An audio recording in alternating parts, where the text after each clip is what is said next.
الرحمن الرحيم ولا تقولوا لما تصف ألسنتكم الكذب هذا حلال وهذا حرام لتفتروا على الله الكذب إن الذين يفترون على الله الكذب لا يفلحون متاع قليل ولهم عذاب أليم وعلى الذين هادوا حرمنا ما قصصنا عليك من قبل وما ظلمناهم ولكن كانوا أنفسهم يظلمون ثم إن ربك للذين عملوا السوء بجهالة ثم تابوا من بعد ذلك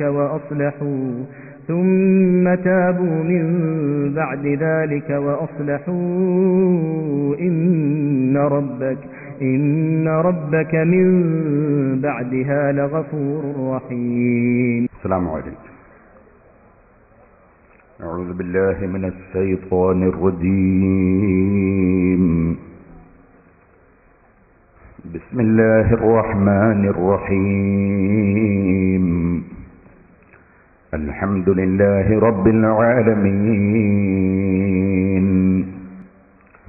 نشهد أن لا إله إلا الله ونشهد أن محمدا عبده ورسوله أرسله بالهدى ودين الحق ليظهره على الدين كله ولو كره المشركون.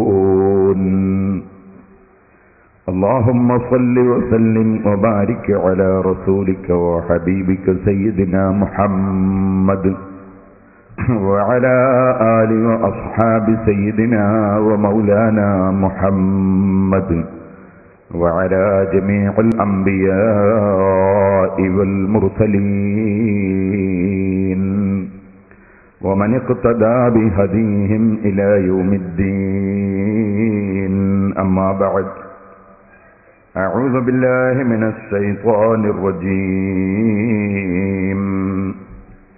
بسم الله الرحمن الرحيم.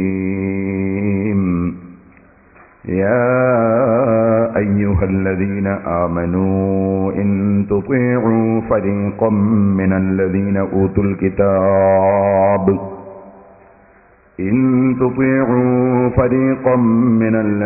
أوتوا الكتاب يردوكم بعد إيمانكم كافرين. صدق الله العلي العظيم. صدق وبلغ رسوله النبي الكريم ونحن على ذلك من الشاهدين الشاكرين والحمد لله رب العالمين. يا خير من دفنت بالقاع أرمه فطاب من طيبهن القاع واللكم. نفسي فداء لقبر أنت ساكنه فيه العفاف وفيه الجود والكرم.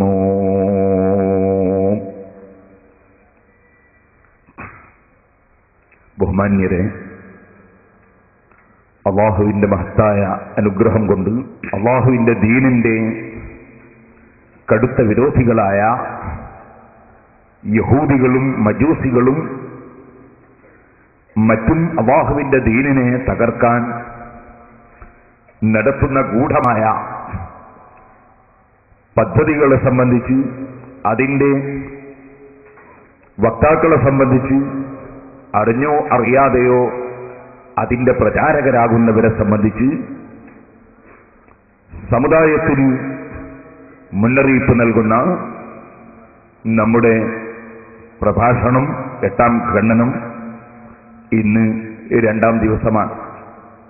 അല്ലാഹു ജല്ല ജലാലുഹു, അല്ലാഹു പൊരുത്തപ്പെടുന്ന കാര്യങ്ങൾ സംസാരിക്കാനും ഉൾക്കൊണ്ട് ജീവിക്കാനും നമുക്കെല്ലാവർക്കും തൗഫീഖ് നൽകുമാറാകട്ടെ. അഹ്ലുസുന്നത്തി വൽ ജമാഅത്തിനെ തെറ്റിദ്ധരിപ്പിക്കാൻ ആരെല്ലാം ശ്രമിക്കുന്നുണ്ടോ, അവരുടെ ശ്രമങ്ങളിൽ ആരെല്ലാം പെട്ടുപോകുന്നുണ്ടോ, അവർക്കെല്ലാം അല്ലാഹു നല്ല ബുദ്ധി കൊടുക്കുകയും ചിന്തിക്കാനുള്ള ഭാഗ്യം നൽകുകയും ചെയ്യുമാറാകട്ടെ എന്ന് ആമുഖമായി ദുആ ചെയ്യും. ഇസ്ലാമിനെ ആശയപരമായി തകർക്കാൻ ലോകത്ത് ഒരു മുസ്ലിം വിരോധിക്കും സാധ്യമല്ല. അത്രയും കെട്ടുറപ്പുള്ളതാണ് ഇസ്ലാമിന്റെ സുന്ദരമായ ആശയങ്ങൾ. മുസ്ലിമിനും അമുസ്ലിമിനും, മതമുള്ളവരും ഇല്ലാത്തവരും ഇസ്ലാമിന്റെ ഏതെങ്കിലും ഒരു വിഷയം മനുഷ്യനന്മക്ക് എതിരാണ് എന്ന് ചൂണ്ടിക്കാണിക്കാൻ സാധ്യമല്ല. അല്ലാഹുവിന്റെ ദീൻ അഷ്റഫുൽ ഖൽഖ് സല്ലല്ലാഹു അലൈഹി വസല്ലം ഇവിടെ പരിപൂർണമായി പഠിപ്പിച്ചു. അവിടുത്തെ സഹാബത്ത് അത് പൂർണ്ണമായി ഉൾക്കൊണ്ടു. ആ സഹാബത്ത് ലോകമെമ്പാടും ഇസ്ലാം മതം പ്രചരിപ്പിച്ചു. അവർ അതിനുവേണ്ടി നാടും വീടും കുടുംബവും ഉപേക്ഷിച്ച് ആയിരക്കണക്കിന് കിലോമീറ്റർ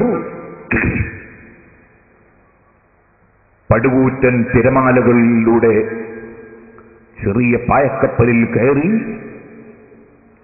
ആധുനിക സജ്ജീകരണങ്ങളും യന്ത്രങ്ങളും ഇല്ലാത്ത കാലത്ത് ചെറിയ തിരിവിളക്ക് കത്തിച്ചു വെച്ച് കടലിലൂടെ അവർ യാത്ര ചെയ്തു.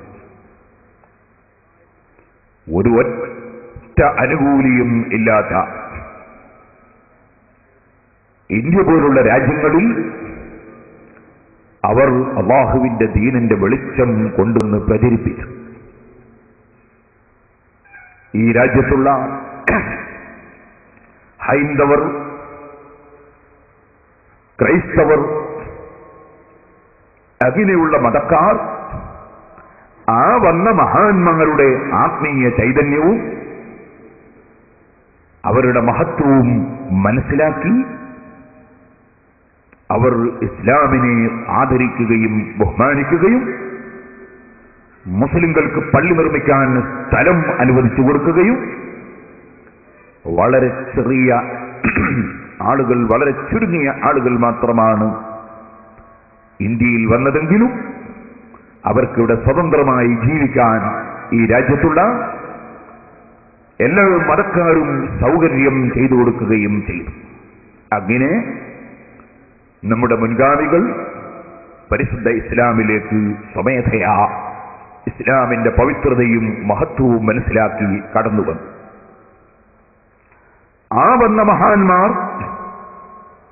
ഇവിടെ കൊടുങ്ങല്ലൂരിലും